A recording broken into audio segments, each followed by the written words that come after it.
शास्त्र की बात भी हम सुन ले। शास्त्र ने क्या कहा है? गोकुले मथुरायाम च द्वारवत्याम अनुक्रमात् कृष्ण लीला त्रिधा पोक्ता तत्तद्भेदे रने कदा। गोकुल में रहने वाले, द्वारिका में रहने वाले और मथुरा में रहने वाले कृष्ण का भेद अलग अलग है। बोलो श्री कृष्ण कन्हैया लाल के।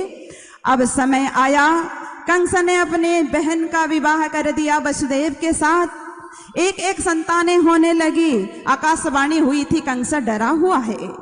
अब 7वां गर्भ जब हुआ, अब छल के द्वारा उसको रोहिणी मैया के गर्भ में संकर्षण किया गया। संकर्षण जब किया, 8वीं की बारी आई, चारों तरफ से खुशहाली मनने लगी। अब कारागृह के अंदर जो वसुदेव और देवकी रह रही हैं, अब क्योंकि उन्होंने वरदान मांगा था विष्णु भगवान से, कहा था प्रभु आप तो हमारे घर में पुत्र बन करके आइए। तब उन्होंने कहा था समय आने पर मैं आपके यहाँ पुत्र बन के आऊंगा। कारागृह के अंदर साक्षात विष्णु भगवान पहले प्रकट हो गए चतुर्भुज धारण करने। बोलो श्री विष्णु भगवान की। अब वसुदेव ने देखा और पूछा महाराज आप कौन हो? विष्णु भगवान ने कहा वरदान में आपने ही तो मांगा था बेटा बनकर के आना। तब वसुदेव ने कहा हमने तो बेटा बनकर आना कहा था, अब तो बाप बन के आ गए हैं। कंस को पता चलेगा तो अब यहाँ तो घटना घटेगी भाई, मुश्किल हो जाएगा महाराज। वसुदेव अब द्वारिकाधीश भगवान विष्णु भगवान ने कहा मैं तो केवल आपको तत्व समझाने आया हूँ, मैं तो अपना दिया हुआ वरदान पूरा करने आया हूँ। अब थोड़ी ही देर में मैं अंतर्ध्यान जब हो जाऊंगा, उसी समय यहाँ एक बालक प्रकट होगा। वो बालक कैसा होगा? 2 हाथ वाला, 2 भुजा वाला सुंदर बालक होगा।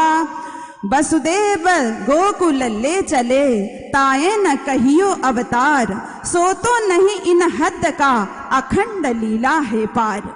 मूल सूरत अक्षर की जेहा, जिन चाह्या देखो प्रेम सहनेहा, सो सूरत धनी को ले आवे स, नंद घर कियो प्रवेश। बोलो श्री कृष्ण कन्हैया लाल की।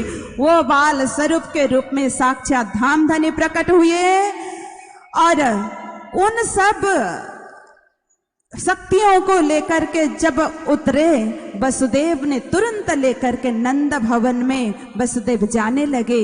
जाकर के देखा एक कन्या लेटी हुई है नंद भवन में यशोदा मैया के पास में। धीरे से टोकरी उठाई, टोकरी को रखा और लाली को, कन्या को उठा करके लेकर के फिर कारागृह के अंदर प्रवेश हुए। पर एक घटना घटी वहां पे।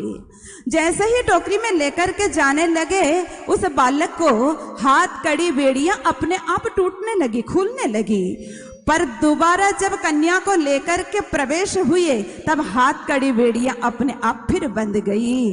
संत जन कहते हैं जब उस बालक को सिर पे उठाया था वसुदेव ने, वो साक्षात पूर्ण ब्रह्म परमात्मा थे। जब जब परमात्मा को सिर पे धारण किया जाता है, परमात्मा को अपने जीवन का मालिक मान करके अग्रसर हुआ जाता है, तब तब संसार के सारे बंधन खुल जाते हैं, संसार के बंधन टूटा करते हैं। पर वो कन्या कौन थी? वो योग माया थी। जब जब माया को सिर पे धारण किया जाता है, संसार के बंधन में अपने आप हम बंध जाते हैं। बोले श्री कृष्ण कन्हैया लाल की।